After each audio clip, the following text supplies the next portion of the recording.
Oke, saya mau share screen dulu, teman-teman.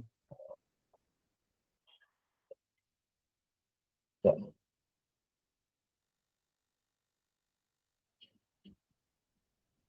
oke. Eh, Kelihatan ya, teman-teman, share screen saya.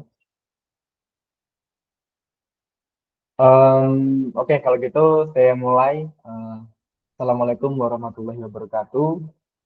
Selamat selamat datang buat teman-teman yang sudah join. Jadi yang daftar ke meetup kita kali ini itu ada sekitar 800 ya, 800 orang. Terus karena di coding itu kan saya ini baru pertama kali ya bikin event di coding. Jadi kemarin itu saya set kuotanya itu 300 gitu. Cuman berdasarkan pengalaman biasanya dari 300 biasanya yang join itu acara meetupnya 20 orang. Jadi saya naikin kuotanya jadi 800 dan ini sudah 100 yang bergabung. Jadi kayak beberapa bulan yang lalu ada sedikit juga itu ada 200 yang join. Jadi ya mungkin nanti bertambah jadi 200 times yang sudah join. Nah, saya mau cerita sedikit eh, tentang coding community gitu. Jadi eh, saya tuh punya YouTube teman-teman. Nah, di YouTube saya tuh sebenarnya nggak rame-rame amat gitu. Cuman emang saya sering banget ngebahas tentang kerja remote gitu. Saya punya beberapa video yang lumayan rame. Terus banyak orang yang DM saya nanya-nanya gitu ya, ingin dimentorin dan segala macam. Akhirnya saya buatlah grup Telegram. Dan di situ ada yang belajar bahasa Inggris, ada yang juga lagi belajar coding dan ya segala hal yang berkaitan dengan kerja remote gitu. Nah, karena makin rame, saya buatlah acara meetup online ini karena saya ingin juga bikin yang offline. Nah, tapi saat ini saya bikin tuh di tempat saya ya, yaitu di Lampung gitu. Kedepannya pengen saya bikin juga di kota-kota lain gitu, sampai di Jogja, di Jakarta, Bandung, atau Kalimantan bahkan gitu ya, doakan saja. Nah, sedikit tentang apa sih kegiatan yang ada di Ngoding ini gitu. Eh, jadi mungkin teman-teman udah lihat di sini bantuin kamu jadi programmer yang sejahtera gitu. Saya sendiri sedikit ini ya, sedikit cerita. Saya tuh lulusan cuma SMK gitu. Dulu saya bingung mau kerja apa, akhirnya menemukan dunia jadi programmer. Alhamdulillah sekarang saya bisa menyebut hidup saya lumayan sejahtera. Saya dapat pekerjaan yang tidak pernah saya bayangkan. Sekarang saya bekerja di Australia sebagai AI engineer gitu dan gak kebayang saya cuma lulusan SMK. Jadi saya ngerasa cuman profesi menjadi seorang programmer untuk saya, untuk orang lain yang beda, yang membuka kesempatan saya untuk bekerja di perusahaan luar negeri begitu. Itu luar biasa. Nah, dari pengalaman itu saya ingin bagikan gimana caranya teman-teman juga. Ya mudah-mudahan insya Allah bisa eh, ngikutin jejak kita yang sudah senior-senior untuk bisa juga berkarir di perusahaan luar negeri secara remote gitu kan. Nah, ya mudah-mudahan teman-teman yang bergabung di sini bisa sejahtera lah. Itu mimpi yang saya punya di sini. Nah, kegiatannya ada online meetup seperti ini, lalu ada Q&A di Telegram, lalu ada belajar bahasa Inggris, networking, offline meetup.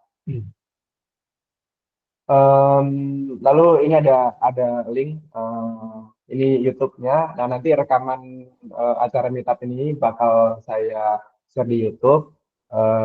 Lalu ada link join ke Telegram pakai ini dan juga ini websitenya malah belum saya ini ya, belum mau masuk tapi penuh. Bentar. Emang ini mana ya? Apa namanya? eh, Terbatas gitu ya audiensnya. Tadi saya udah upgrade ke Pro sih. Em, Waktu itu pernah ada 200 sih bisa, tapi kenapanya tidak bisa. Aduh deh. Em, Host management, meeting access. Ya nanti saya coba setting ya. Ini sedikit setelah pembukaan nanti ini saya buka aksesnya untuk lebih ke umum lagi. Nah, mungkin itu sedikit. Nah, saya mau sedikit share ke teman-teman pembicara kita kali ini.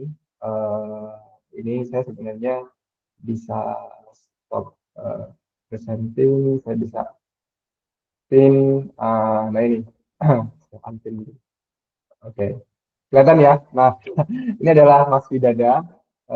Jadi sedikit tentang Mas Widada ini teman-teman.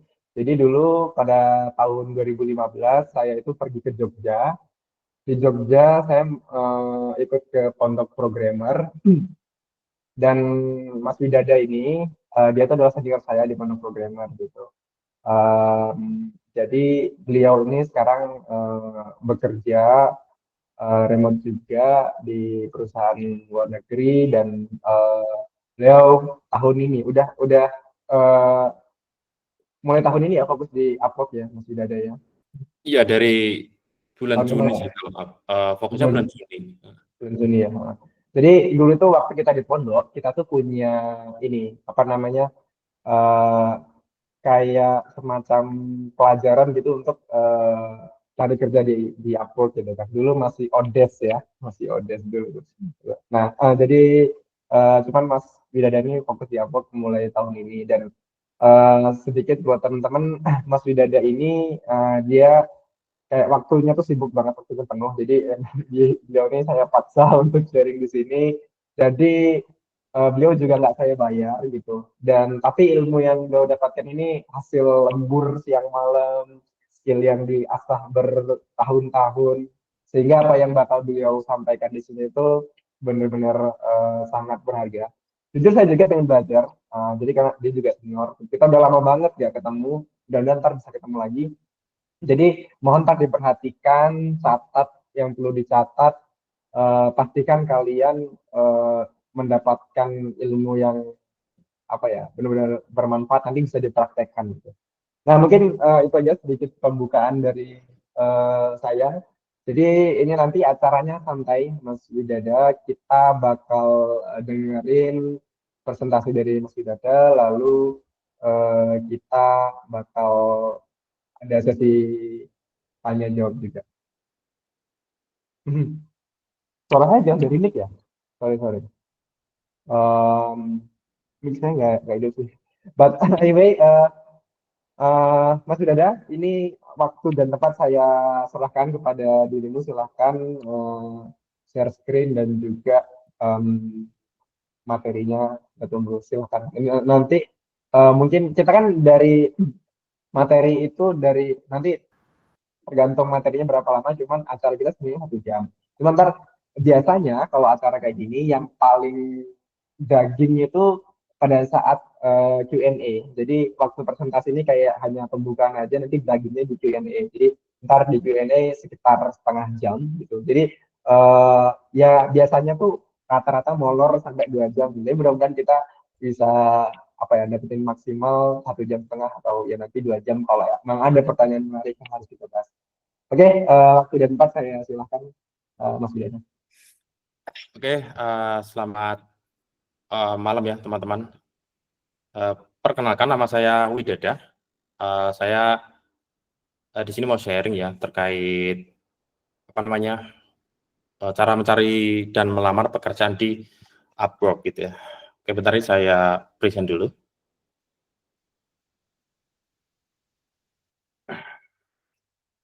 Oh, sebentar. Ini udah kelihatan ya. Oke, kembali lagi perkenalkan, nama saya Widada. Jadi saya gitu ya udah fokus di Upwork itu kurang lebih dari bulan Juni gitu ya. Dari bulan Juni itu udah mulai fokus. Sebenarnya kalau udah mulai untuk fokus di Upwork-nya itu maksudnya startnya itu dari April. Cuman waktu itu karena masih kerja di perusahaan jadi masih mencuri-curi waktu gitu. Maksudnya mencuri-curi waktu adalah ambil proyeknya yang nggak menghabiskan waktu kantor dan ambilnya itu yang kecil-kecil aja. Karena ketika mau fokus di situ kan emang katakan mau ambil yang gede itu kan butuh waktu yang banyak gitu. Jadi untuk fokusnya pas keluar dari perusahaan baru fokus di sini. Oke. Nah, sesuai tema, jadi di sini nanti kita akan belajar ya, gimana cara mengoptimalkan profil kita. Terus nanti kita juga akan belajar gimana cara apply di suatu pekerjaan dan cara memilih pekerjaan yang apa namanya, yang layak untuk kita apply atau kita lamar gitu. Karena nggak semua pekerjaan di Upwork itu nanti itu layak untuk di submit gitu. Nah, oke, jadi Upwork itu apa sih? Upwork itu suatu platform yang dia itu menghubungkan orang yang butuh bantuan kerja. Ya kita sebut aja dengan dia itu klien gitu ya. Terus dengan freelancer. Nah, freelancer siapa? Ya kita yang mencari pekerjaan untuk membantu para klien yang ada di Upwork tersebut. Dan kebanyakan di Upwork itu emang sifatnya dia WFH ya, work from home atau work from anywhere kayak gitu. Jadi mungkin teman-teman di sini yang terkendala dari apa namanya akses ke kota atau nggak bisa merantau kayak saya ini kan udah nggak bisa merantau gitu karena ada beberapa tanggung jawab yang nggak bisa ditinggal. Ya salah satunya adalah ini gitu, adalah Upwork atau platform lain gitu. Nah, terus sebelum kita mulai lebih dalam, apa aja sih gitu ya kategori atau skill yang dibutuhkan untuk kita bisa kerja di Upwork. Nah, sebenarnya ada 12 ya. Kalau di Upwork kita nyebutkan ada 12 di sini gitu ya. Ini 12 itu macam-macam, ada accounting, terus ada support, ada CS dan lain sebagainya. Kalau saya sendiri, saya bergerak di nomor 4 dan nomor 11 di data science dan analitik dan web, mobile dan software development gitu. Jadi saya difokus 2 kategori tersebut. Nah, mungkin kalau teman-teman di sini apa namanya punya skill yang sekiranya itu masuk di antara 12 ini, ya insya Allah bisa lah untuk mencoba platform si Upwork ini ya. Kayak gitu. Jadi emang nggak cuma coding aja atau IT aja, jadi untuk bidang yang lain itu ada. Dan ini adalah kategori ya, dan di dalam kategori ini tuh ada subkategori lagi. Jadi banyak banget. Teman-teman nanti klik aja di Google itu skill kategori Upwork gitu. Nah itu nanti muncul link pertama, klik aja, dan itu nanti di dalamnya banyak banget untuk detail penjelasannya. Kayak gitu. Nah, oke ini langsung aja ya. Jadi karena sesuai tema, gimana cara kita biar dapat pekerjaan. Nah, sebelum kita mulai optimasi profil, langkah pertama adalah ya pasti kita harus punya akunnya dulu. Kalau kita nggak punya akun, udah otomatis nggak bisa optimasi profil ya. Nah, sebelum kita mencari pekerjaan, sebelum kita apply suatu pekerjaan, yang pertama adalah optimasi profil dulu. Karena ini sangat krusial. Jadi kalau profilnya di sini itu sudah kurang meyakinkan, ya nanti ujungnya adalah kita akan membuang-buang waktu. Nah ini sebenarnya kesalahan yang saya lakukan dulu gitu ya. Dulu saya itu ketika mulai Upwork, bikin profilnya asal-asalan, nggak dioptimasi, dan asal-asal apply ya, endingnya dari ratusan, kayaknya belum sampai ratusan gitu, dari puluhan lah, puluhan hampir 100 gitu ya, apply suatu job gitu ya, itu nggak ada yang nyantol satupun gitu. Nah itu emang sangat menyedihkan sekali, dan itu emang kesalahan yang gimana ya, ya jangan sampai teman-teman lakukan kayak gitu. Nah di sini untuk apa namanya, untuk yang saya tandain merah-merah ini adalah yang penting gitu ya. Nah yang pertama adalah profil teman-teman itu diusahakan sudah komplit 100%. Nah ini ada tulisannya ya, biasanya kalau teman-teman login itu nanti ada persenannya, terus ada berapa persen sih profil teman-teman gitu. Nah ini saya itu dulu belum 100%. Kalau nggak salah dulu itu saya waktu itu 70%. Nah dari 70% itu saya udah apply gitu ya. Kayak gitu. Nah itu emang nggak disarankan dan kemungkinan bakal buang-buang waktu aja sih. Kayak gitu. Oke, di sini untuk foto profilnya, usahakan menggunakan foto profil yang profesional. Nggak harus bagus, yang penting jelas, muka kita terlihat jelas dan ya enak dilihat aja lah. Kayak gitu. Pasti teman-teman banyaklah stok foto yang seperti itu. Dan jangan gunakan foto selain diri kita. Dulu saya itu kalau nggak salah pakai foto anime gitu ya. Pakai foto anime tak pakai buat nge-apply suatu pekerjaan. Nah itu kan ya orang pasti ragu juga, ini ngapain foto profil nggak jelas apply pekerjaan, ya pasti pasti ditolak kayak gitu. Jadi walaupun kita introvert ya kita pura-pura extrovert aja lah, kita nunjukin foto terus kita pasang di sini kayak gitu. Dan terus gunakan nama jelas nama terang kita sesuai KTP, harus sesuai KTP. Karena nanti kalau nggak sesuai KTP ketika diverifikasi sama Upwork itu nanti bakal gagal. Nah, nanti kalau udah diverifikasi nanti muncul centang biru seperti ini. Ya kayak verified di Instagram, Twitter dan lain sebagainya itu kan ada centang birunya. Kayak gitu. Nah, terus setelah itu di sini ada tipe profile. Ada di sini teman-teman nanti bisa spesifikasi gitu ya. Katakan kalau saya kan seorang programmer gitu ya. Saya kan bisa back end terus juga bisa front end walaupun sedikit-sedikit. Nah, cuman di sini yang saya spesialkan cuma di back end aja gitu. Jadi kalau ada pekerjaan yang front end saya itu nanti apply-nya sebagai default profilnya kayak gitu. Nah, ini nanti teman-teman login aja itu nanti ada pengaturannya untuk mengatur profilnya ini kayak gitu.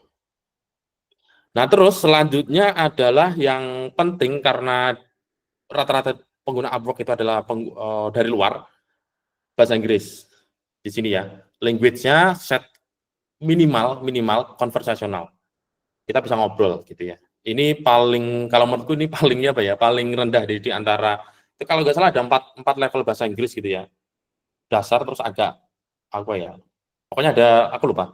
Pokoknya yang nomor 3 dan nomor 4 itu adalah conversational, terus fluent, terus atasnya lagi itu ada native kayak gitu. Nah, itu kalau saya sarankan teman-teman silakan saya di conversational aja kayak gitu. Terus di sini ada, kalau teman-teman lihat ada centang birunya. Centang biru ini bisa kita dapatkan kalau kita itu sudah mendapatkan 2 pekerjaan dan mendapatkan bintang 5 dari klien, bintang 5 untuk skill komunikasinya. Nanti otomatis centang biru di situ. Atau teman-teman juga bisa tes ambil tes, nanti ada linknya di situ kalau nggak salah, kalau belum verified gitu. Cuman kalau saran saya sih nggak terlalu penting, yang penting teman-teman set conversational aja, nanti ketika dapat pekerjaan ya insya Allah nanti udah kalau udah dapat review otomatis centang biru seperti itu. Dan di sini ada link account. Kalau saya kan yang penting itu kan GitHub ya. Kalau Stack Overflow ini sekarang menurut saya itu kurang kepake. Cuman karena di sini dulu saya udah set di sini, ya udahlah biarin aja gitu. Cuman kalau teman-teman di sini ada desainer atau desainer lah, kalau desainer itu kan biasanya dia pakai Dribble terus pakai apa lagi? Saya lupa sih. Tahunya cuma Dribble ya.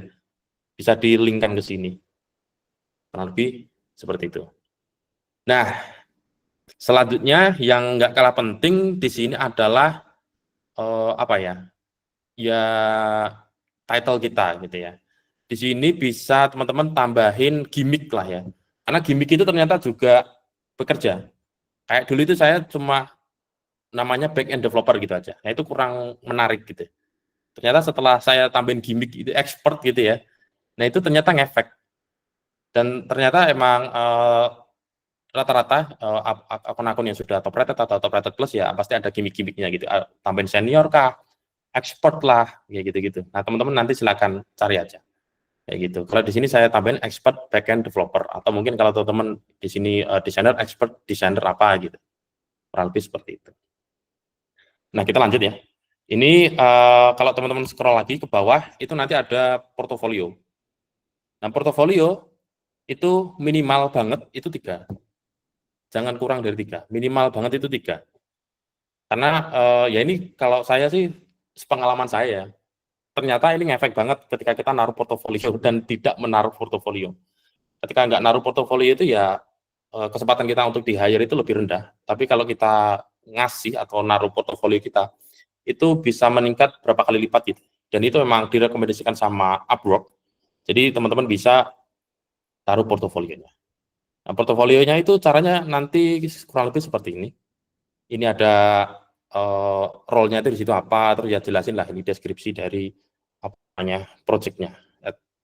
Kayak gitu. Terus di sini teman-teman ngapain aja di project-nya, jelasin aja. Terus di sini skill-nya itu apa aja yang dipakai. Kayak gitu ya. Terus di sini juga ada link-nya. Nah, ini yang saya kasih ini kan kuning ini ya. Kuning ini sebenarnya kalau bisa dikasih gambar gitu ya. Tapi kalau emang nggak ada gambarnya ya nggak usah, nggak apa-apa kayak gitu. Terus linknya di sini kalau mungkin teman-teman yang programmer kan GitHub gitu ya. Kalau teman-teman yang desainer mungkin bisa triple atau yang lain gitu. Oke.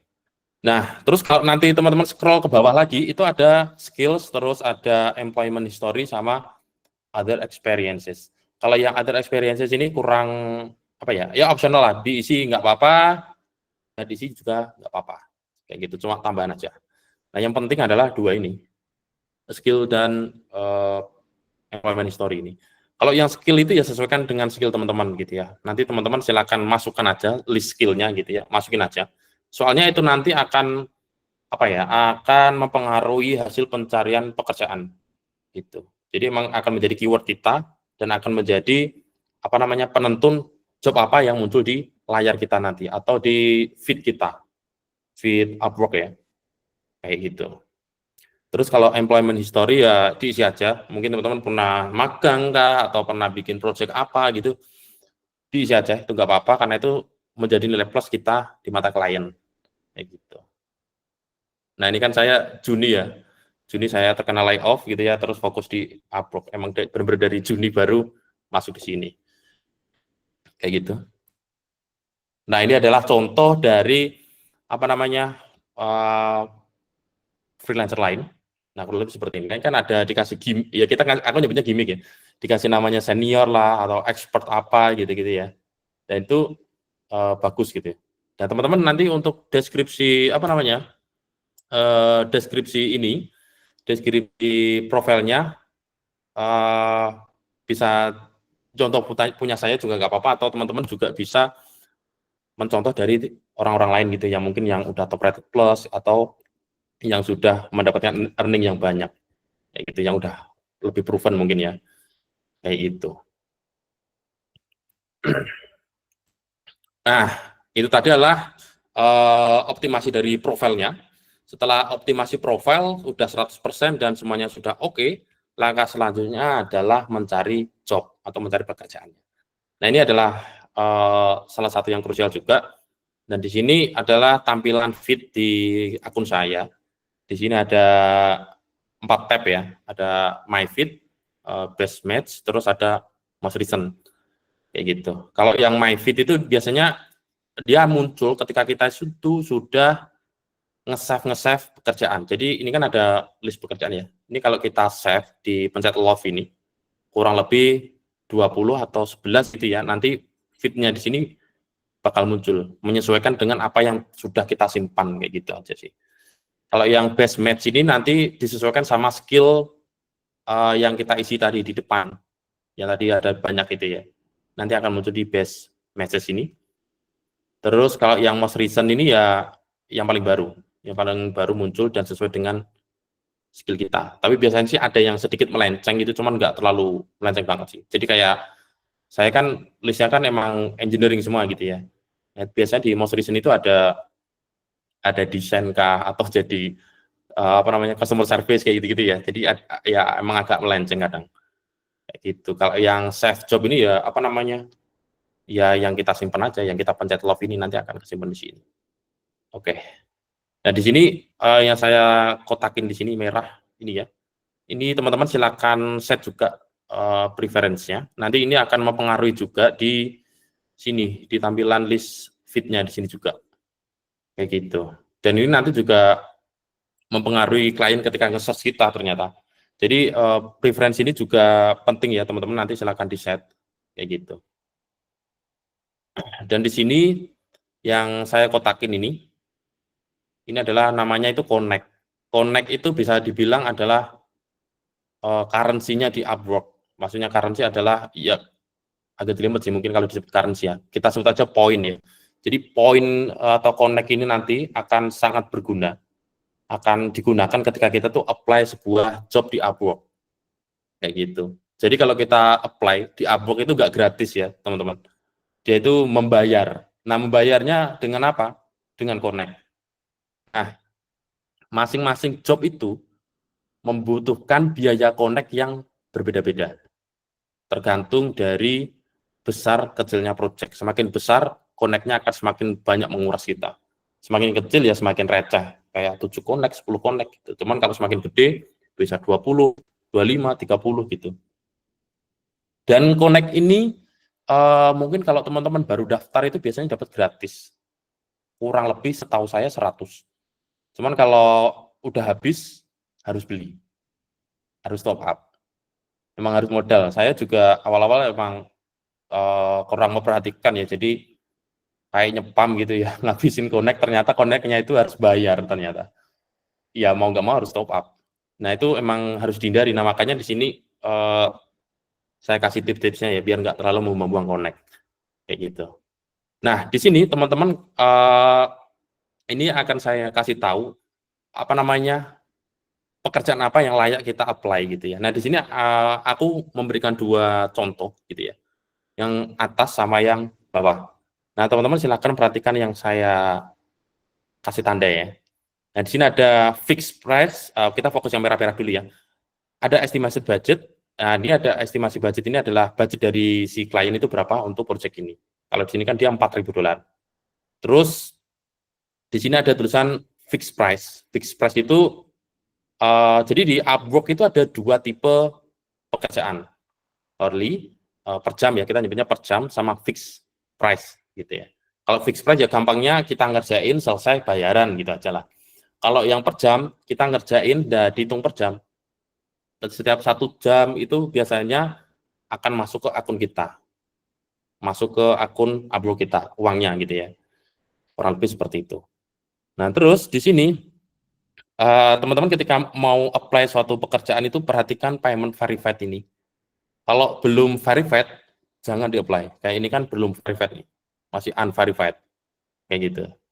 Terus perhatikan juga untuk bintangnya. Semakin gede bintangnya, berarti kliennya itu dapat reviewnya bagus. Semakin rendah, apalagi di bawah 4 itu sangat tidak direkomendasikan. Walaupun mungkin budgetnya gede. Karena ya kembali lagi, mental kita nanti bakal yang kena gitu. Biasanya orang-orang yang seperti itu adalah red flag dan perlu dihindari. Kayak gitu. Mungkin nanti deadline-nya mepet, walaupun tidur kita atau kita lagi liburan, kita di chat terus, kurang lebih seperti itu. Emang gak enak. Nah terus teman-teman juga bisa lihat di sini ada spend budgetnya ya. Sorry.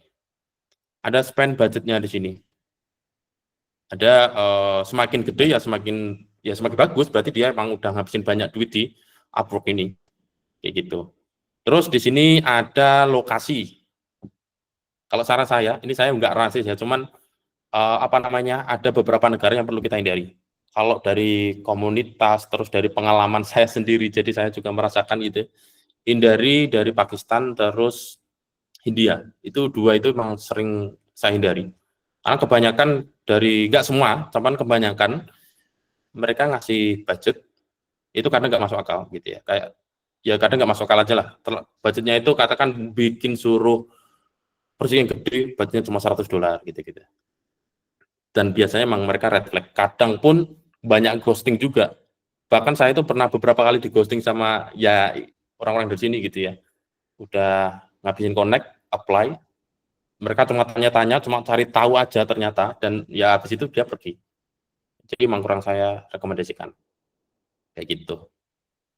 Nah, terus selanjutnya di sini teman-teman bisa lihat ada proposal apa namanya? Proposal 20 sampai 50. Ini maksudnya tuh berapa orang yang sudah apply di sini. Kalau berdasarkan pengalaman pribadi, ketika sudah lebih dari 20 itu tidak direkomendasikan kita untuk apply. Karena apa? Karena itu saingannya sudah banyak banget. Dan nanti kita ujung-ujungnya akan membuang-buang connect kita. Dan kebanyakan ya kita nggak keterima di proyek tersebut. Karena sudah saking banyaknya yang apa namanya, yang apply gitu. Jadi klien udah bingung sendiri, udah banyak banget listnya. Jadi biasanya tak hindari. Nah, yang recommended itu adalah 20 ke bawah. Nah, itu masih bagus. Apalagi yang less than 5 kayak gini. Ini sangat direkomendasikan ya, kayak gitu. Nah, kurang lebih seperti itu ya. Ya, mungkin selanjutnya adalah budgetnya juga bisa dipertimbangkan. Oke. Nah, kalau teman-teman kata diklik ini jobnya gitu ya, nanti akan muncul dialog seperti ini, detailnya gitu ya. Detailnya. Terus yang perlu diperhatikan adalah yang saya kasih warna merah. Saya kotakin di sini. Ya, ini sama kayak yang tadi ya, review, terus lokasi, terus nah ini yang penting nih. Dia itu hiring rate-nya itu berapa gitu ya.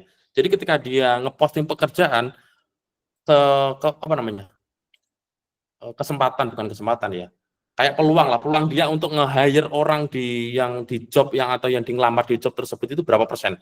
Jadi katakan dia itu dari posting 268 pekerjaan ini, dia itu rate hiring-nya itu cuma 46%.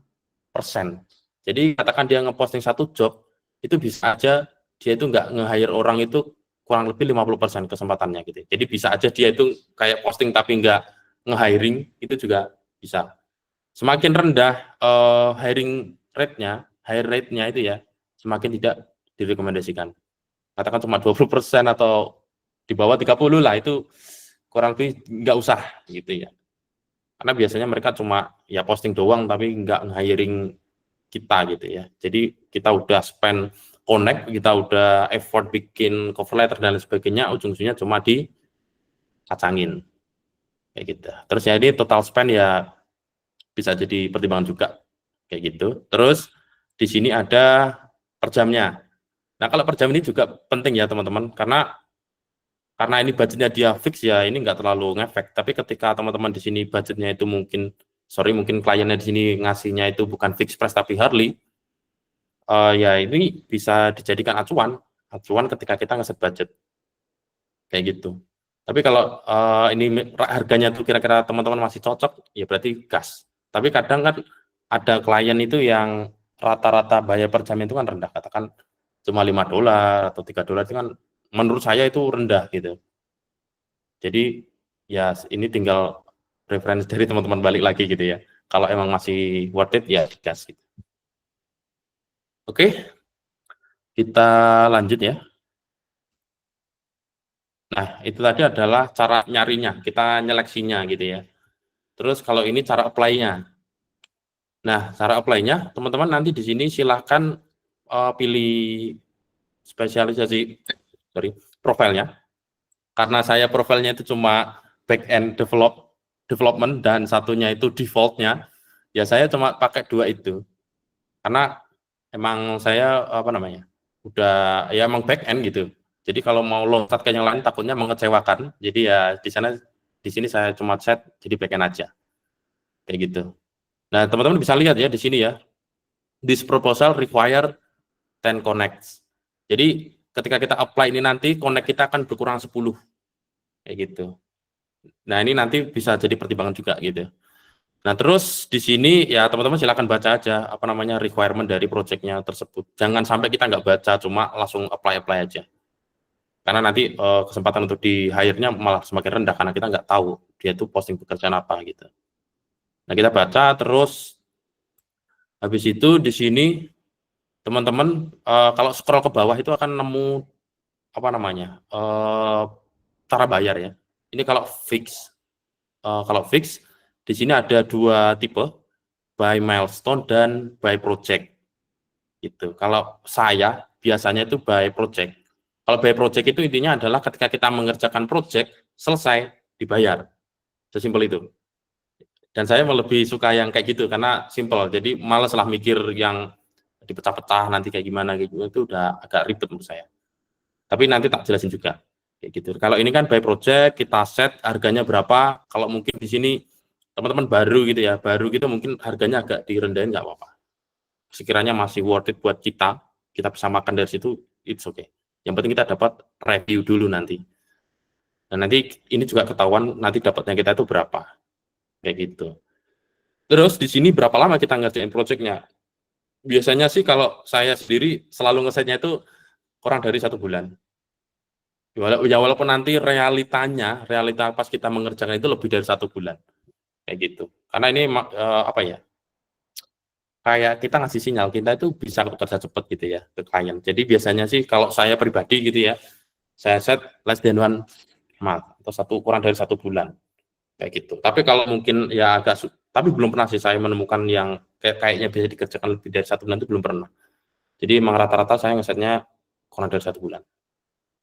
Nah, ini kalau yang by milestone ya, fix, yang tipe project yang fix, tapi dibayar per milestone. Jadi teman-teman bisa pecah nih, katakan bikin website atau bikin desain gitu ya, bayarnya itu per page. Katakan ini create page 1 selesai, nanti kita akan dapat bayaran segini gitu ya. Terus nanti ketika yang create landing page kedua ini selesai, nanti kita dapat bayaran yang kedua. Jadi kayak ini mecah aja, pecah per progress atau per fitur, per modul kayak gitu. Oke.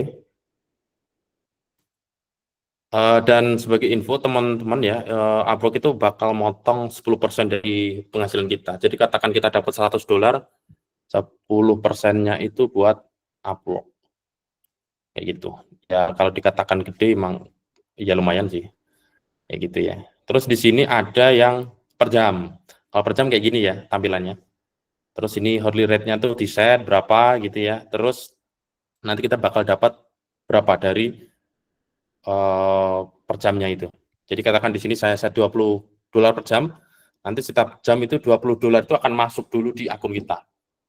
Itu nanti ketika sudah mau bisa ditarik gitu ya, nanti akan masuk ke dalam active balance, nanti baru dipotong sama Upwork 10%. Tapi dia pasti akan full dulu, baru dipotong nanti pas mau narik kayak gitu.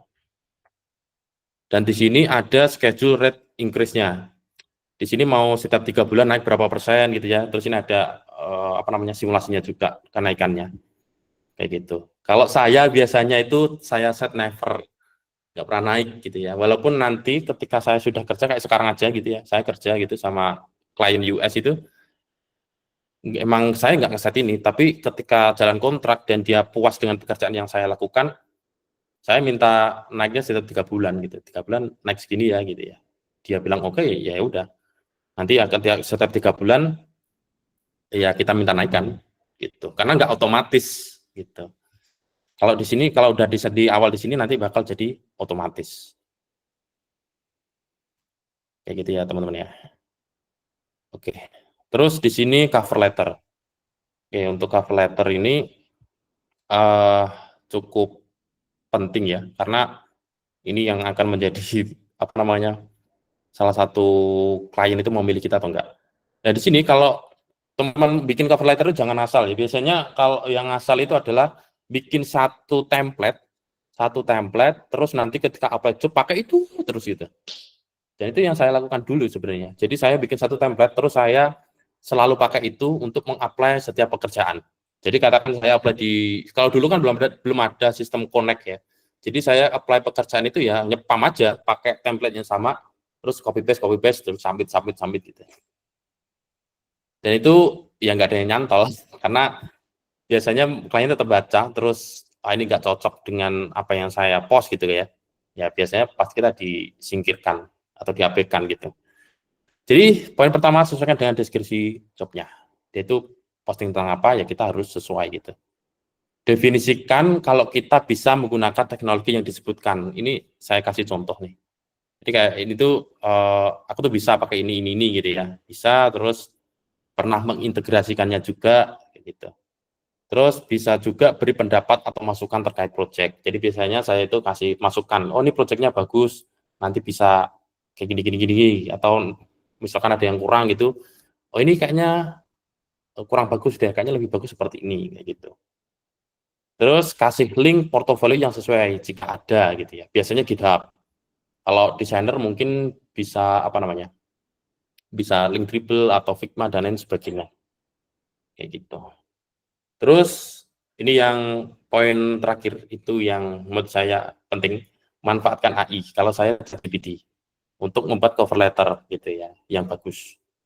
Jadi kayak teman-teman bisa deskripsikan aja. Kalau saya biasanya kopas jobnya gitu ya. Deskripsi saya kopas, terus tak jelasin, hai ChatGPT, tolong jelasin kalau aku bisa teknologi tersebut, sama biasanya saya kasih masukan seperti ini, terus coba respon dengan bahasa Inggris yang baik dan benar seperti itu.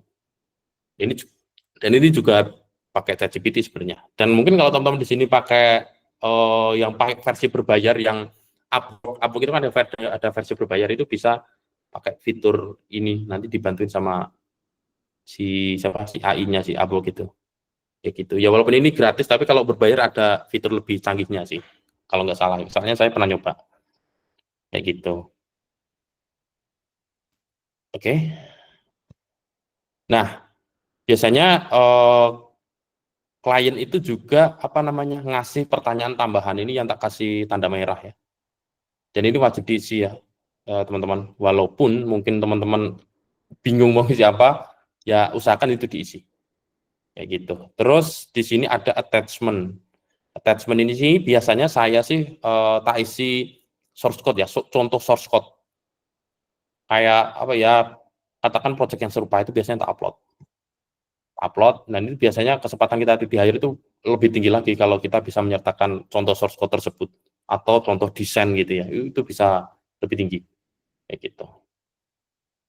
Nah ini yang kalau scroll ke bawah lagi itu ya, nanti ada ini, ada apa namanya sistem boost proposal. Jadi kalau kita apply biasa itu nanti akan memakan 10 connect. Tapi nanti kita nggak tahu ya untuk urutan di kliennya. Jadi ketika kita apply, nanti nama kita itu akan terlist di klien tersebut.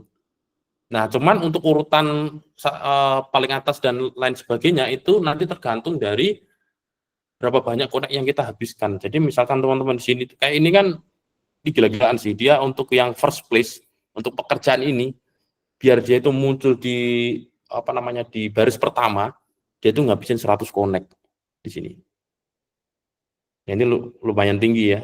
Kalau saya pribadi saya tidak pernah sekali kalinya dan nggak ngulangin karena sangat boros connect kayak gitu dan belum tentu kita di hire waktu itu pas masih awal-awal banget ya.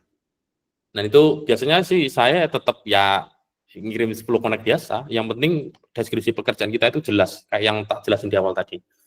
Itu ada kemungkinan kita di hire itu ya masih tinggi gitu. Oke, nah ini penting banget karena ini saya pernah dapat warning dari Upwork, bahkan diancam akunku mau di ban ya.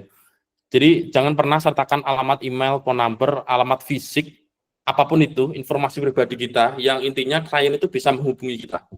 Link, Google Meet atau lain dan sebagainya itu jangan pernah memasukkan di Upwork. Karena itu nanti kita akan kena apa namanya kena penalti gitu. Mungkin kalau akun baru gitu, akun baru bikin itu malah bisa langsung ke suspend. Dan mungkin dulu itu saya agak ketolong dengan akun karena udah top rated gitu ya, mungkin udah menghasilkan, mungkin Upwork-nya mau langsung matiin, mungkin dia juga sayang gitu ya. Jadi dipertahankan. Cuman saya dapat cerita dari teman gitu ya. Dia akunnya baru, cuman ya karena dia nggak tahu itu tadi, dia menyertakan nomor HP dan lain sebagainya, ya akunnya dilibas sama si Upwork kayak gitu. Jadi saya sarankan jangan pernah. Saya kena apa namanya kena pelanggaran itu ketika upload CV PDF biasa itu saya upload. Cuman saya nggak tahu ternyata dalam CV itu saya menyertakan email, phone number dan lain sebagainya gitu. Dan itu bisa dilihat sama di Upwork. Dia bisa sidak gitu. Kayak gitu. Jadi ketika kita mau komunikasi harus di Upwork dulu. Di Upwork kita mau video call, di Upwork juga disediakan. Jadi ya kita pakai itu aja. Kayak gitu. Nah, nanti kalau sudah tekan kontrak, teman-teman mau sharing email lah, phone number itu enggak apa-apa. Tapi dengan catatan kontrak sudah terbuat. Nah, ini adalah proses interviewnya. Kalau proses interview ini agak tricky ya, teman-teman. Jadi, ini mungkin tips yang apa namanya, yang sudah saya lakukan ya. Nah, ini kurang lebih nanti itu kayak gini. Kita kalau sudah apply suatu pekerjaan, terus kita itu apa namanya? Si klien tertarik dengan kita itu biasanya dia akan ngechat kita.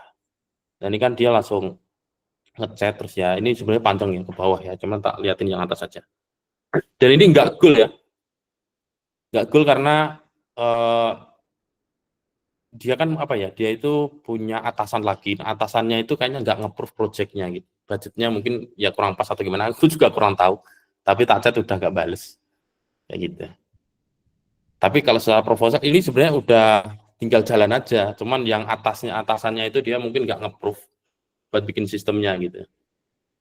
Nanti ya kayak bertanya-tanya seperti ini, kayak chattingan dan sebagainya. Nanti kalau meeting kemarin juga pakai ini dari Upwork.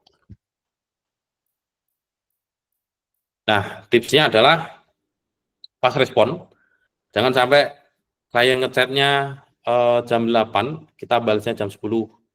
Jam 9 biasanya mereka udah, saya pernah kayak gitu, biasanya kliennya udah dapat orang lain. Jadi emang usahakan ya fast respon. Bahkan saya install di HP juga. Di HP saya install Upwork. Jadi ketika ada yang ngechat, ya saya balasnya langsung ini ya, langsung lewat HP gitu. Terus jangan panggil sir, madam, dan panggilan ya sir dan madam sih kalau yang terutama ya. Miss gitu-gitu ya. Itu gak usah. Jadi misalkan namanya siapa ya? Tono atau Tony gitu ya. Panggil aja namanya. Hai Tony gitu aja langsung. Atau namanya ya siapapun lah, langsung panggil namanya aja. Nggak usah pakai panggilan resmi.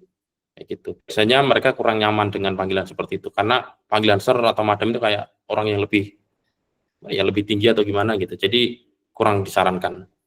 Terus kalau ada video call misalkan ada meeting gitu ya, mau ada interview itu usahakan siapkan pertanyaan dulu.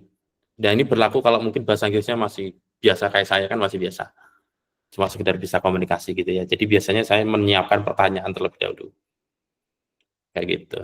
Terus yang nomor 4, gunakan tools translation atau auto subtitle. Itu biasanya kalau kita pakai Zoom, kalau di Upwork itu kan ada fitur video call. Itu dia integrasi dengan Zoom.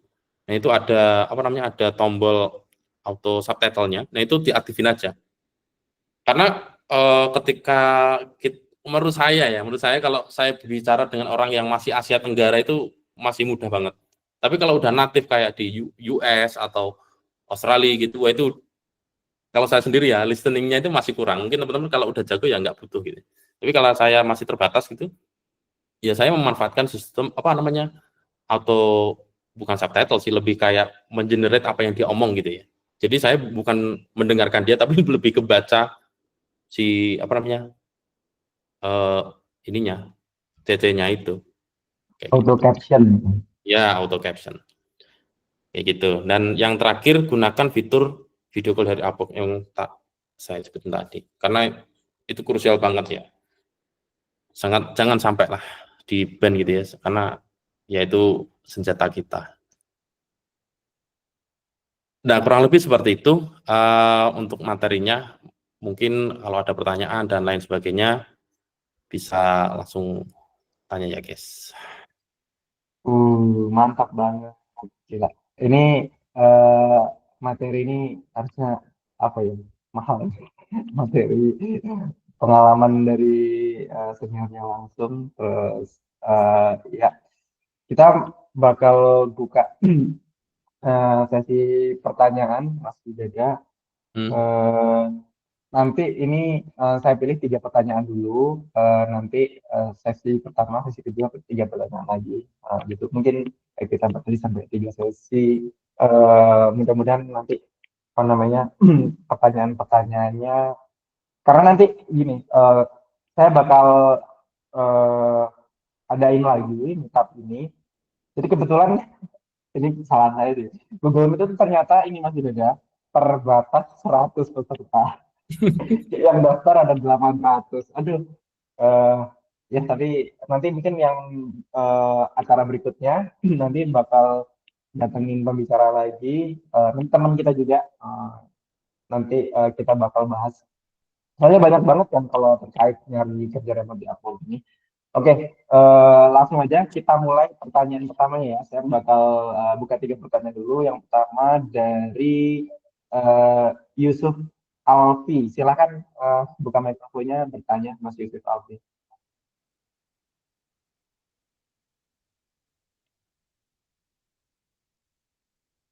Halo, halo.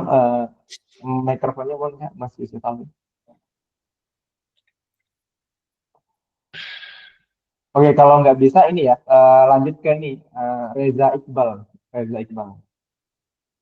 Silakan buka mikrofonnya.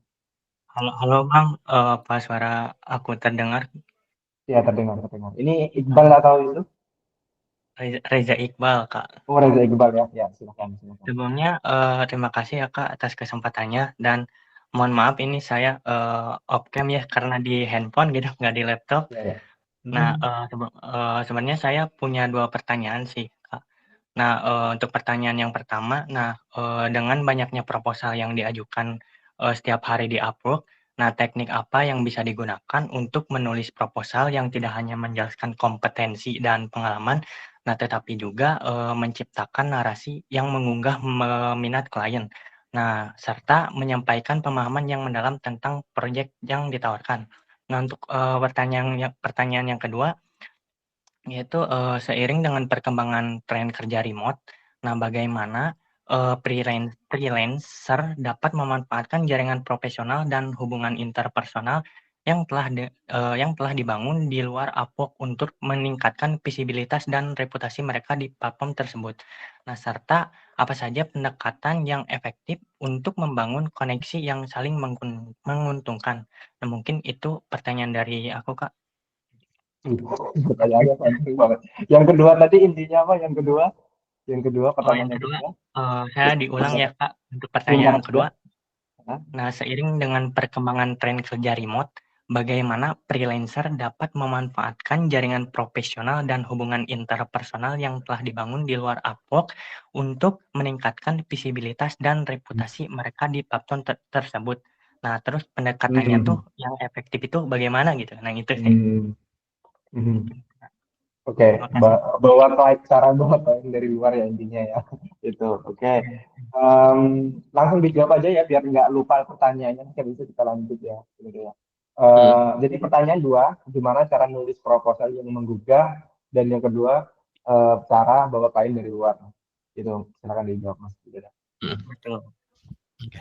Kalau yang pertama sih kalau saya pribadi ya itu selalu menggunakan cara yang saya sebutkan tadi ya. Jadi sebenarnya ini aja udah sangat, menurut saya pribadi udah sangat cukup sekali sih, sesuai dengan deskripsi job, terus dan kita mendefinisikan kalau kita bisa menggunakan teknologi tersebut aja itu udah poin plus gitu. Terus yang poin nomor 3 ini menurutku penting banget sih, beri pendapat. Kalau kita ngasih pendapat, itu berarti kan kita baca dari deskripsi tersebut.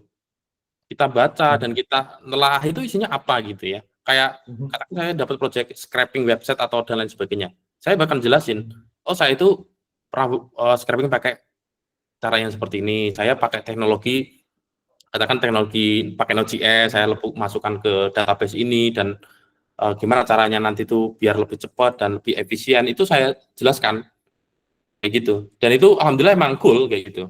Jadi usahakan kita emang beri pendapat atau masukan terkait project tersebut. Dan bahkan waktu itu saya upload portofolio saya karena saya kan emang suka scraping dari dulu itu, saya suka scraping website.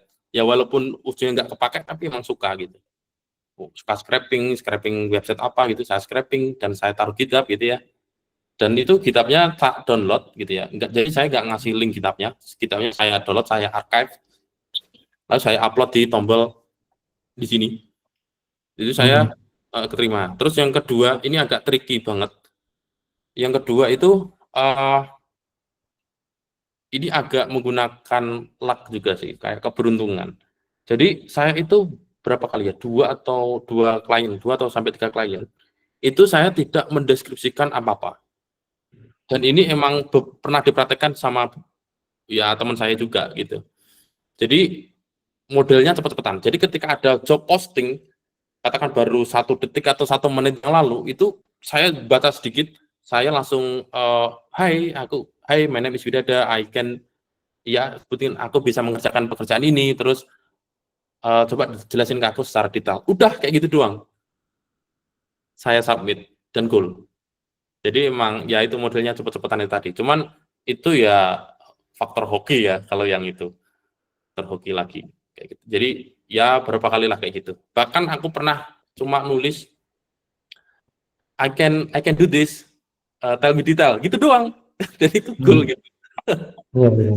Cuman ya itu tadi ya, itu kan terlalu gambling banget ya. Cuman kalau nggak gambling kan ya menggunakan cara-cara inilah. Jadi emang lebih bijak aja kita menggunakan connect kayak gitu. Oke, pertanyaan yang kedua itu cara bawa klien dari luar, Mas Widada. Pernah nggak bawa klien dari luar? Kalau itu bisa kita lakukan. Dan kalau kita dan nanti namanya tetap upload tetap narik ya, maksudnya tetap narik apa namanya berapa sekian persen ya. Cuman kalau kita berlangganan yang plus ChatGPT Plus itu kayaknya mendapat keringanan. Jadi kayak kita masukin orang di Upwork, ya nanti sistem potongannya kan 10% tadi ya. Kalau nggak salah itu kalau kita pakai yang versi berbayar Upwork itu kayak ada keringanan gitu kalau nggak salah tuh. Tapi bisa, emang bisa. Jadi kayak mungkin kan teman-teman saya yang di sini mungkin ya, terus ada dapat klien luar negeri gitu ya, dan merasa pengen aman dapat bayaran, nggak ditipu lah gitu ya. Bisa pakai Upwork, nanti dia posting pekerjaan ya kita submit, nanti di hire di situ. Itu bisa kayak gitu. Oke, sudah menjawab ya. Jadi ini dua pertanyaan sudah jawab. Kita lanjut. Ini di chat banyak pertanyaan. Nanti mudah-mudahan ada waktu buat ngebahas ya. Ini apa ya? Istilahnya hidangan utama ini Q&A ini. Oke, sekarang kita lanjut yang udah raise hand, Satria Laksana. Silakan pertanyaannya. Halo, Teh. Suaranya kedengeran nggak? Dengeran, silakan. Oke, masih banyak perkenalkan, saya Satria Laksana. Di sini saya izin bertanya ya ke Mas Widada. Jadi kesulitan yang saya rasain tuh ketika menerima suatu pekerjaan itu adalah gimana sih cara kita nentuin harga yang ideal dan waktu pengerjaan yang ideal untuk suatu project gitu. Kadang kan misalnya proyeknya tuh kedengeran sangat besar dan rumit gitu. Saya kalau asal nembak 3 bulan saya nggak yakin tuh pekerjaan itu selesai atau enggak. Nah terus kemudian misalnya role kita kan backend developer ya. Itu berarti nanti kita akan collapse dengan role lain dari project tersebut atau gimana gitu? Mungkin itu aja. Masih banyak Kak. Ya. Oke. Langsung jawab atau gimana? Langsung dijawab. Pertanyaan cara menentukan harga dan waktu dari yang ideal dari sebuah project, sama apakah kita akan kolaborasi dengan dev lain dalam sebuah project. Itu dua pertanyaan. Oke. Nomor satu itu sebenarnya nggak cuma Mas Ade yang menghadapi masalah tersebut. Jadi itu juga masalah bagi ya semua freelance kayaknya seperti itu ya. Cuman kalau saya pribadi biasanya kalau projectnya itu terlalu gede, kalau di Upwork ya, kalau projectnya itu terlalu gede, biasanya saya akan menyarankan yang per jam, nyari yang per jam. Kalau kliennya disarankan per jam, karena kita kan nggak tahu tuh itu bakal kelar kapan gitu, atau mungkin bisa sebulan, 2 bulan, 3 bulan gitu. Dan padahal kita juga butuh ya makan dari situ kan. Biasanya akan saya arahkan menjadi per jam, karena ya setiap kita mengerjakan ya setiap jam akan mendapatkan bayaran gitu kan.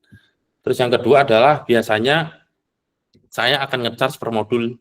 Kalau misalkan dia nggak mau ya kan per modul. Kalau rate-nya sih, kalau yang mudah itu biasanya $100 ya. Mungkin yang agak susah akan saya set per modul menjadi 200 atau 300, tergantung kompleksitas. Jadi emang saya biasanya pecah dulu per modul, katakanlah bikin sistem apa gitu kan. Itu kan pasti ada modulnya. Nah, modul itu dipecah. Nah, rate-nya dari per modul itu ya balik lagi ke kita. Kalau saya biasanya 100, kalau yang agak susah ya 300 gitu. Kalau yang menengah ya 200 gitu. Nah, ya udah katakan ada 10 modul gitu ya, 10 modul. Katakan rate mungkin dari per modul gampang semua ya set aja 100 berarti kan $1.000. Gitu. Itu kalau saya ya. Mungkin kalau teman-teman ada yang lebih lebih efisien ya mungkin bisa dicoba.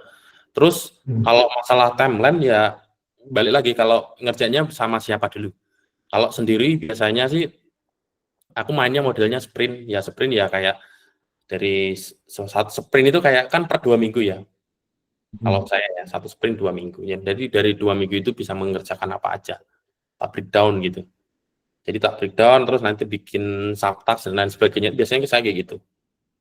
Nah itu nanti udah ketahuan berapa lamanya. Cuman itu kan ya lumayan effort di awal lah kayak gitu.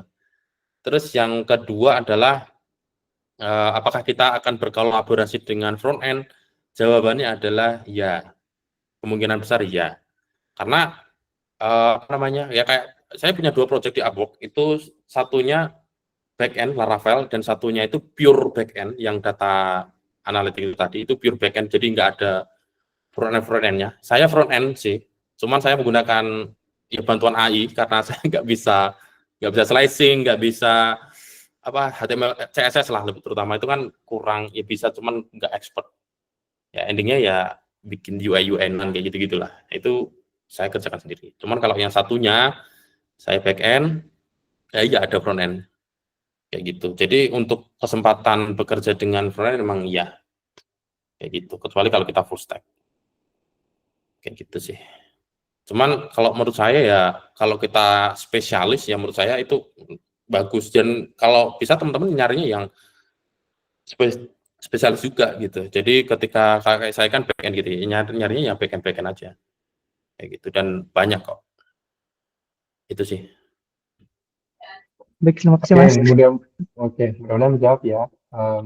Jadi cari project per jam tuh, kalau per jam kan mau setahun, mau 2 tahun, bodo amat gitu kan. Lama molor projectnya, duit gitu kan. Ya, oke. Ini saya mau ambil pertanyaan dari chat juga ya. Ini gantian habis ini yang raise hand lagi. Nah, pertanyaan dari chat Mas Binada, dua nih saya ambil. Yang pertama, project apa yang disarankan untuk full stack developer yang belum punya project atau portfolio? Yang pertama. Yang kedua, bagaimana kalau belum bisa bahasa Inggris, terutama ngobrol sama klien? Nah, ini gimana caranya? Oke, silahkan jawab dulu. Oke, yang pertama tadi nih ya, portofolio sebagai full stack ya. Iya, jadi project apa yang disarankan untuk full stack developer yang belum punya project portfolio nih? Dia belum punya portfolio nih ya. Kalau saya sarankan sih bikin satu, ini saya lakukan juga ya, maksudnya ini enggak cuma saran tapi saya juga lakukan gitu. Ya biasanya sih kalau bagusnya adalah bikin satu project yang ada UI-nya juga, terus ada back-end-nya juga. Nah, terus bahasanya pakai apa ya? Bahasanya yang teman-teman kuasai. Ya kalau misalkan saya kan bisa Laravel, bisa Node.js gitu ya, maka saya akan pilih salah satu.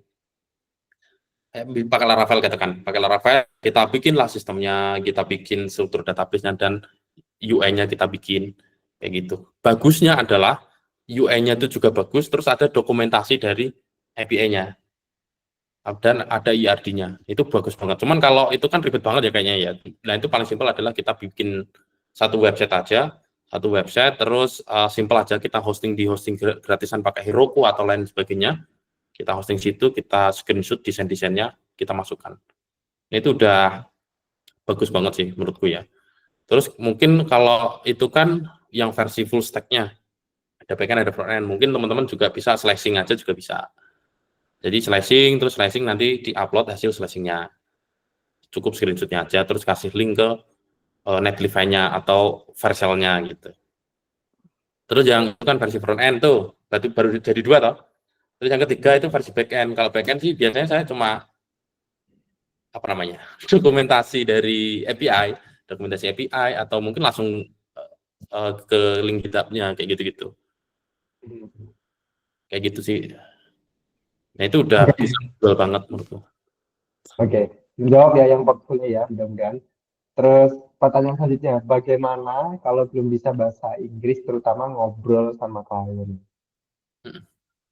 Gimana Dan nih? nah itu sebenarnya juga masalah saya dulu. Dulu saya itu nggak bisa bahasa Inggris waktu kerja di salah satu perusahaan startup di Indonesia. Dan itu waktu itu saya juga sebagai lead dan harus meeting sama klien itu, bukan klien sih, ke chef-nya, chef product officer-nya itu 2 minggu sekali. Dan waktu itu saya nggak bisa bahasa Inggris gitu ya, nggak bisa bahasa Inggris, nggak bisa ngomong tuh nggak bisa. Bahkan saya pernah diketawain karena nggak bisa gitu. Tapi waktu itu saya ya sempat stres selama 3 bulan karena nggak bisa ngomong. Jangankan ngomong, dia ngomong apa aku nggak tahu gitu. Tapi karena gimana ya, kalau kita nggak belajar ya susah kan. Endingnya waktu itu saya paksakan ngomong. Yang penting ngomong, walaupun dia nggak paham, bodo amat, penting kita ngomong. Kalau dia nggak jelas, saya bakal gambar di PowerPoint atau coret-coret kayak gitu dulu gitu. Nah, dari situ kebentuk PD. Satu PD dulu. Dan good news-nya adalah, kabar baiknya adalah kebanyakan di Upwork itu pakai chat. Ada yang video call, itu ada. Cuman saya bisa bilang kebanyakan chat. Jadi kalau teman-teman nggak bisa bahasa Inggris gitu ya, bisa pakai translator. Jangan pakai Google Translate. pakai saya sarankan pakai ChatGPT. Jadi pakai ChatGPT, kopas saja terus suruh translate aja. Itu lebih akurat. Bahkan kalau teman-teman nggak bisa, itu bisa aja copy sisi, katakan dia nulis banyak kliennya, copy aja itu semua, copy.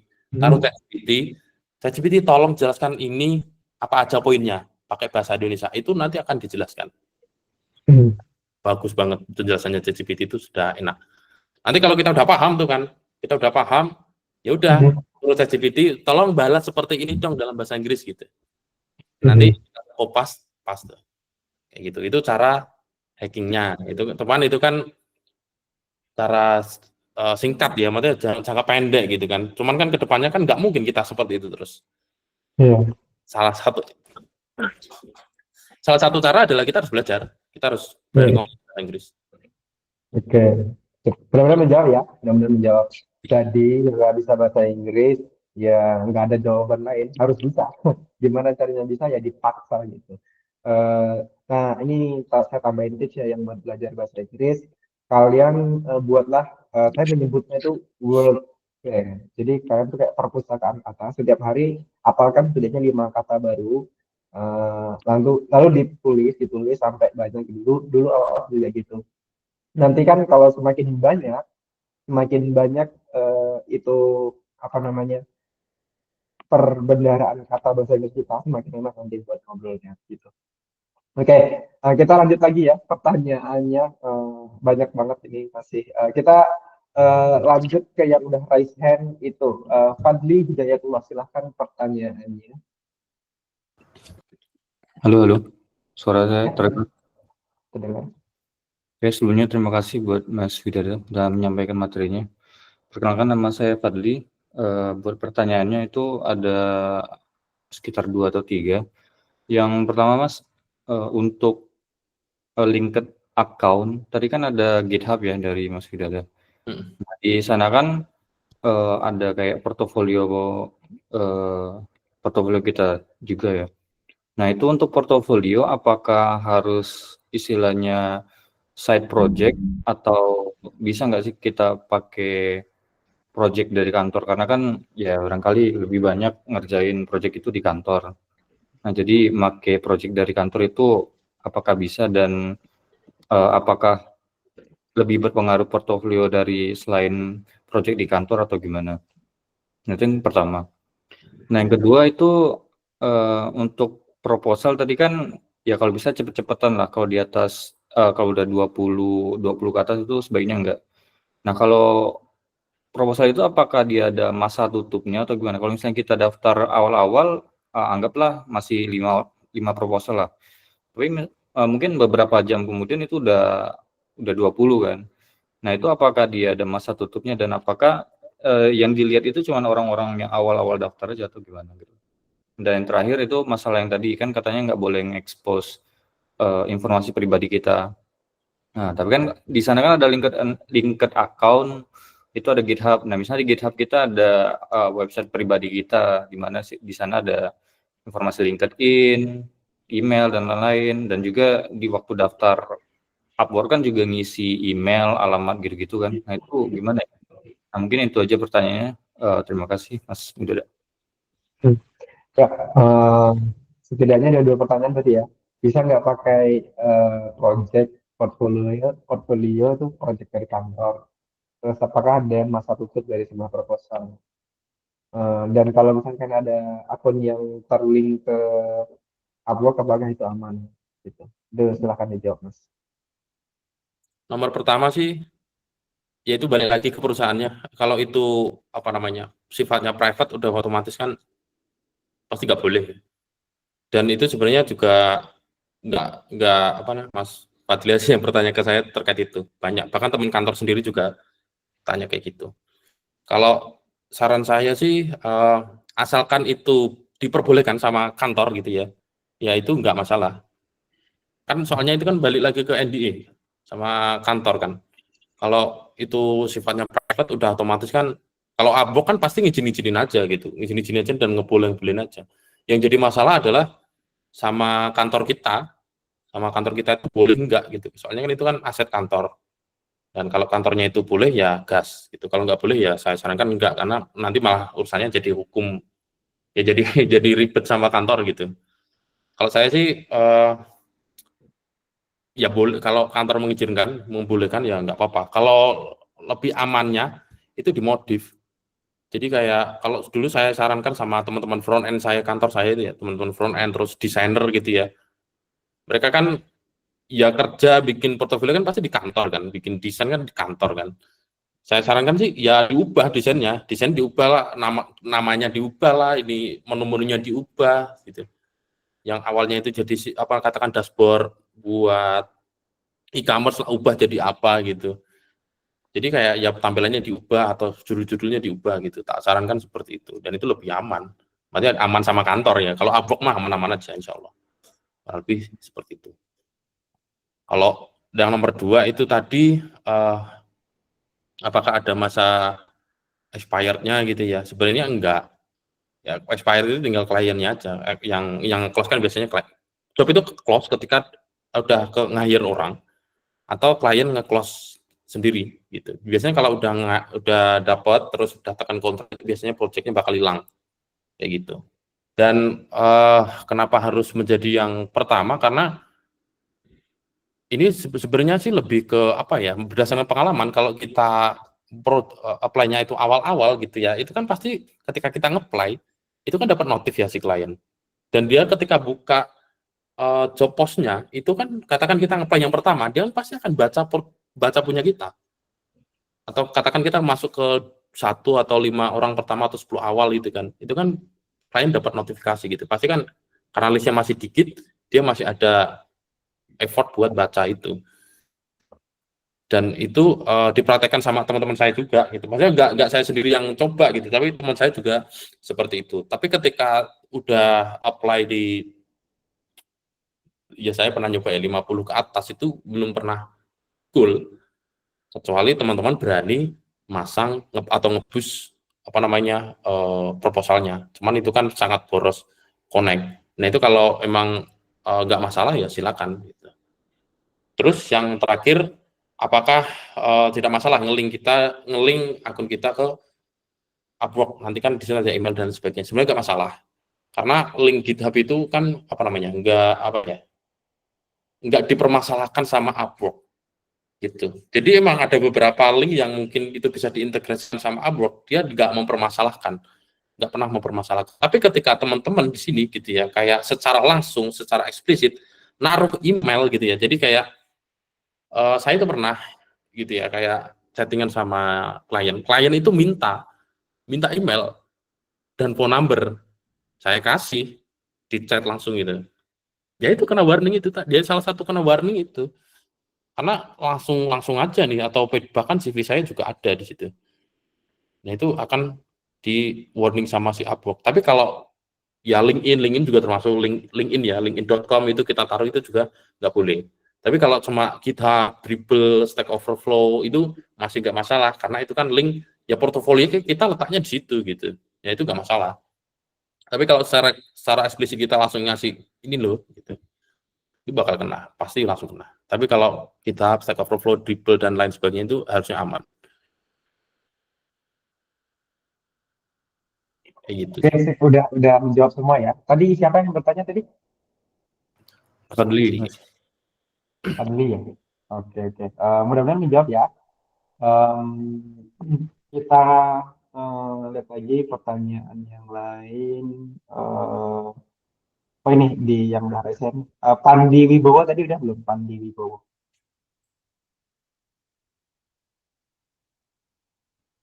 Halo, ada nggak Pandi Wibowo? Kalau nggak ada, Zaki Maliki silakan. Oke Mas, halo, kedengeran ya suara saya? Iya.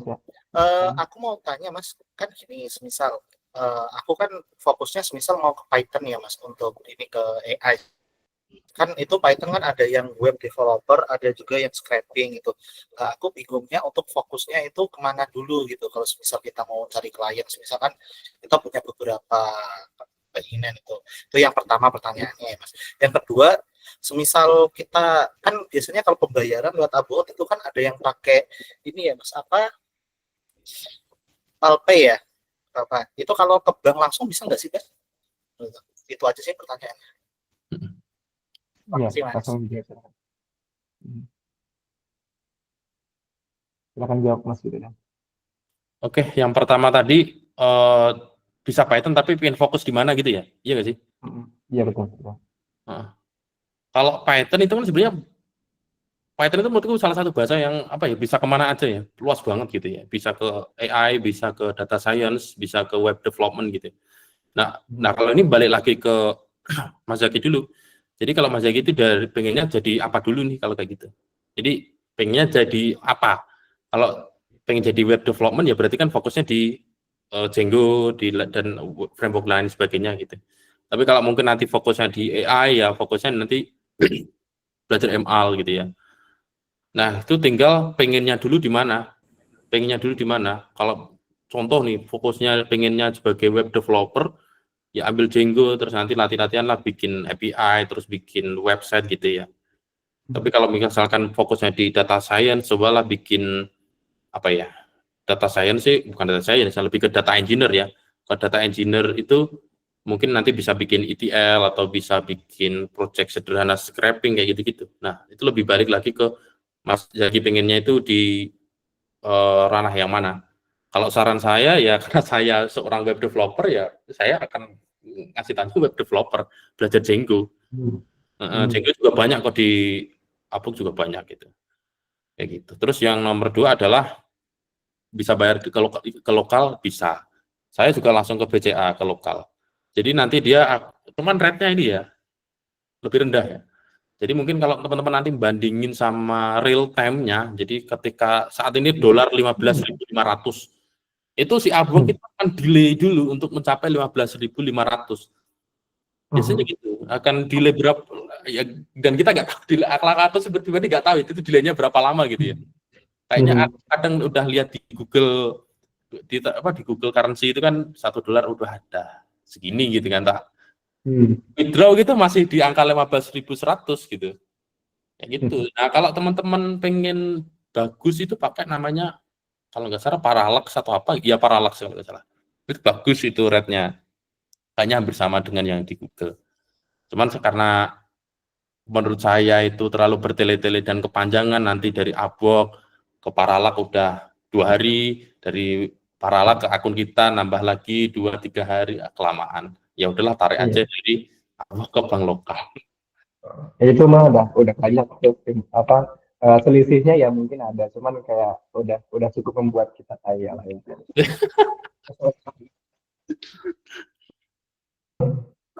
Oke, mudah-mudahan itu bisa menjawab ya. Lanjut ada pertanyaan lagi dari chat ya, saya lihat ya pertanyaannya. Kira-kira apa nih? Wah, ini banyak banget pertanyaannya, nggak tahu. Ini kayaknya kita nggak bisa jawab semua, kita jawab. Kira-kira ada waktu berapa menit lagi untuk jawab-jawab ini pertanyaan Mas Widada? Saya masih slow sih, maksudnya insya Allah masih bisa. Oke, kita layani ya. Kalau layani pertanyaannya. Oke, yang pertama, oke, nih untuk pertanyaan dari Obet Setiawan, untuk profil lebih baik dipecah atau disatuin ya Mas? Contoh full stack developer dipecah menjadi back-end atau front-end developer. Kalau untuk profil baiknya gimana? Kalau saya pribadi lebih baik dipecah, bukan dipecah lebih ini ya. Jadi kayak full stack tetap kita sebutkan sebagai full stack, back-end juga, front-end iya. Jadi ya jadi punya tiga profil. Jadi punya tiga profil. Jadi ketika nanti ada pekerjaan yang sekiranya itu butuh back-end aja, ya kita apply-nya sebagai back-end. Kalau nanti pas butuhnya front-end doang, kita apply-nya sebagai front-end. Gitu. Terus kalau ternyata dibutuhkan full stack, kita apply-nya as a full stack. Karena terkadang orang atau klien itu dia membutuhkan spesialis juga. Dan ada kalanya dia butuh orang yang bisa semuanya. Kayak gitu. Jadi emang kalau bisa semua ya lebih baik dipecah. Dan nanti itu juga bakal bagus juga di profil kita karena nanti bisa difilter ya teman-teman. Itu kan di bagian sini ya. Bagian ini mana tadi profil. Ini kan nanti bisa difilter nih. Kalau ini apa namanya? Ini tuh nanti ketika diklik back end, nanti tuh job yang ada di sini tuh nanti bakal ke filter sendiri. Terus nanti kalau kalau front end nanti programnya front end apa, yang full stack nanti apa. Dan ini bagus banget sih ngefilter di sini. Jadi klien lebih enak pas lihat-lihat profil kita. Iya, iya, iya. Oke, jawab ya. Terus sekarang pertanyaan dari chat selanjutnya, saya punya pengalaman menggunakan ini banyak banget. Saya punya pengalaman menggunakan Upwork, sudah sempat bertransaksi dengan klien, uang namun masuk ke saya. Intinya gara-gara apa nih kliennya kena banned sama Upwork, dia jadi dapat bintang 1. Oke, ini nggak tahu pertanyaannya di mana. Saya mau tanya, tadi kan aturan dalam buat akun Upwork tidak boleh memberikan email kontak pribadi kita. Tapi kenapa ya kalau mendaftar akun Upwork pakai email malahan Pak? Ini tuh dia nggak menyimak berarti. Kalau bikin akun ya kita pakai email, tapi waktu mengajukan proposal jangan menyertakan email. Itu yang dilarangnya. Sebenarnya kan masih ada ya. Iya, jadi emang nggak boleh. Pokoknya ya semua data diri itu nggak boleh ya. Maksudnya bahkan nomor alamat fisik kita aja itu nggak diperbolehkan sama si Upwork. Itu teman-teman baca aja kok apa term and condition dan apa policy-nya si Upwork itu disebutkan di sini detail banget. Kalau saya kan dulu ya tahunya itu ya karena kena penalti itu tadi, tiba-tiba akunnya dapat apa di restrict gitu loh. Jadi kayak ada warning merah-merah di atas itu loh. Nah itu kaget akhirat ke ban kan. Ya alhamdulillahnya di warning aja sih. Oke, sekarang kita lihat yang raise hand. Ini siapa nih? Muhammad Rizky Sepriyadi. Silakan pertanyaannya.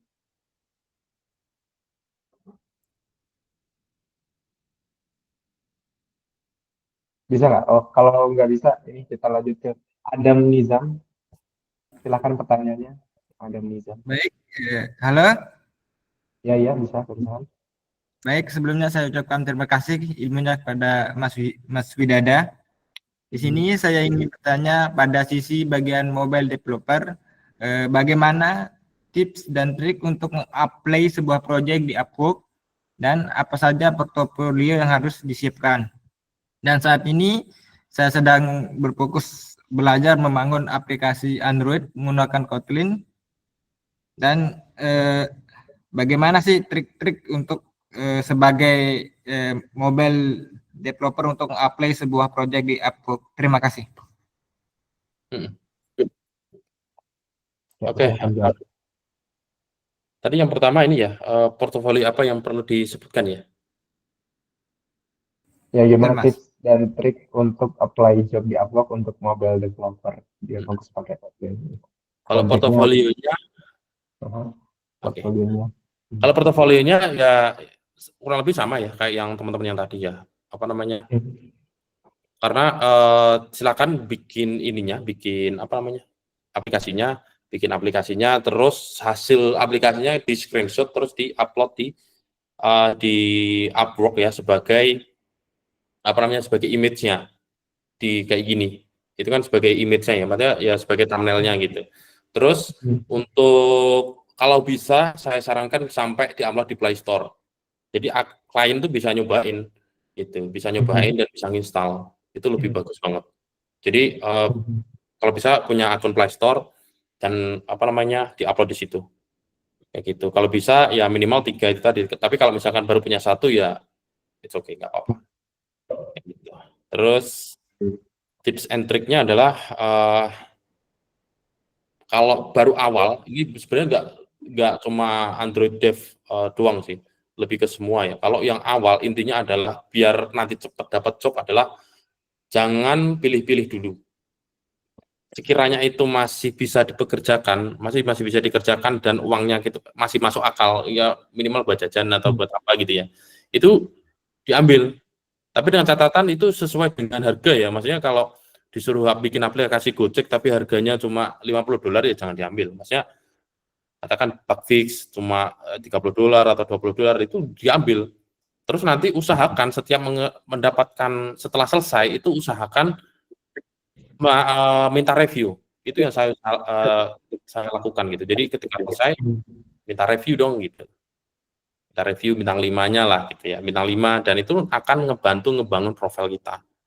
Kayak gitu. Pokoknya untuk semuanya minimal pecah telur dulu dapat bintang 5. Itu adalah goalnya. Nanti setelah itu lebih mudah. Karena akun kita sudah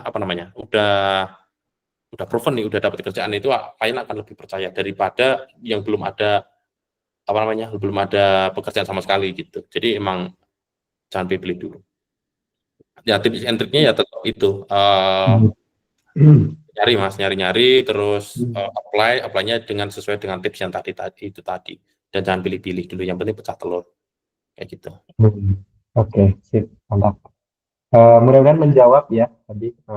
Terus kita lanjut pertanyaannya. Mungkin tak kasih ini sekarang 21.26, kita batasi sampai ini ya, sampai 21.30 ya. Berarti ada waktu 4 menit lagi buat menjawab. Karena nanti kalau ada pertanyaan-pertanyaan nanti bisa ditanya di Telegram, nanti kita jawab secara teks gitu ya. Buat yang ada pertanyaan yang belum terjawab gitu. Oke. Lanjut pertanyaan dari chat ini. Jadi bertanya Bang, akun saya ada kontrak hourly yang statusnya pause. Itu artinya apa ya? Oke, langsung aja ya. Kalau pause itu berarti kliennya yang bukan ngeberhentiin ya, dia lebih kayak ini kerjanya udah nggak ada pekerjaan lagi. Biasanya kalau kayak gitu tuh biasanya mungkin dia terkendala budget kah, atau dia nggak pengen lanjutin projectnya kayak gitu. Jadi di pause. Kenapa di pause? Ya biar kita nggak nyalain tracker gitu. Jadi kayak tracker itu kan bisa kita tinggal nyalain, kan tinggal switch kayak on off doang gitu ya. Jadi kalau di pause ya itu kan nggak bisa dipencet. Ya kayak gitu. Terus ya kalau kayak gitu, saran saya adalah ya diemin aja. Ya bukan diemin ya. Kita tanya, kalau nggak dibalas ya udah kita move on. Kita cari yang baru. Ya. Oke. Tuh. Apa yang harus dilakukan kalau gitu, Mas? Ya itu tadi, di chat aja, di chat kalau ini tuh masih lanjut nggak. Kalau nggak lanjut, minta tolong di stop di end contract lah, di end contract, terus kasih review yang bagus. Kayak gitu. Kayak aku kan dulu nggak dapet review, pernah di end contract cuman nggak dapet review gitu kan. Itu minta review, terus minta di end contract. Kalau misalkan masih lanjut ya mau dilanjut, mau ngerjain apa lagi gitu. Jadi lebih ke tanya aja baik-baik, kayak kita komunikasi aja sama orang. Oke, sip. Nah, ini udah jam 9:30 ini ya. Kayaknya untuk sesi pertanyaannya kita stop dari sini. Jadi thank you buat Mas Widada. Nanti kalau mau kayak kontak-kontak bisa kalian kunjungi widada.id. Ada websitenya ya gitu. Jadi Mas Widada ini juga dia jualan course buat kalian yang pengen belajar web, Laravel dan banyak itu pokoknya. Silahkan kalian nanti beli course-nya Mas Widada. Jadi beliau ini senior saya gitu, saya ngerti skillnya, saya sangat rekomendasi banget gitu. Silahkan di follow juga nanti akun Instagramnya Mas Widada. Bisa tanya-tanya lebih banyak lagi pokoknya. Kalau buat kalian yang masih punya pertanyaan ya, aktifnya tuh di mana Mas Widada? Instagram atau Facebook? Di Instagram sih. Kalau Instagram itu pasti ada yang jawab kok. Nah, terus silahkan nanti hubungi Mas Widada di Instagram, atau buat kalian yang sudah join di grup Telegram bisa tanya-tanya juga, nanti saya jawabin. Ya segala hal, nggak harus yang kerja remote, ada error bug atau berkaitan dengan kalian bisa lebih tanya di grup di Telegram. Jadi saya di Telegram itu banyak nulis segala hal tentang kerja remote, tentang upgrade skill, tentang upload dan segala macam. Jadi karena kan, jadi buat teman-teman, saya dengan Mas Widada ini kita bekerja Jadi kita tuh ya programmer ya content creator juga.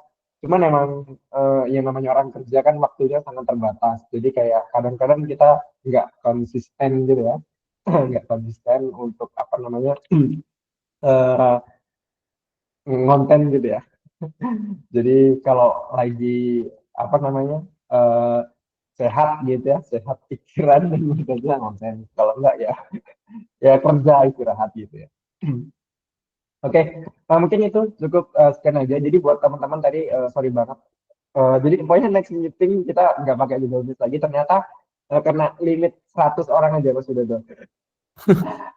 Baru yang download 800 tuh yang 700 itu marah-marah tuh. Tapi jangan khawatir ntar ini kan saya rekam bakal saya upload di YouTube. Nanti bakal saya share juga di em, sosial media, LinkedIn, kemudian Telegram, nanti linknya kalian bakal temukan.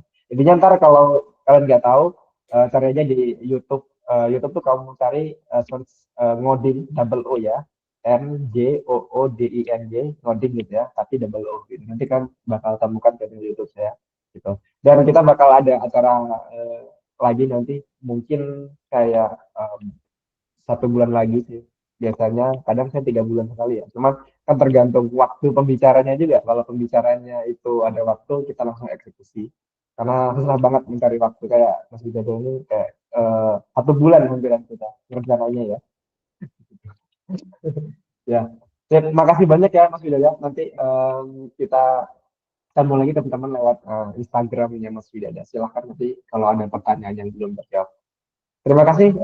Wabillahi taufiq wal hidayah. Assalamualaikum warahmatullahi wabarakatuh. Waalaikumsalam. Oke.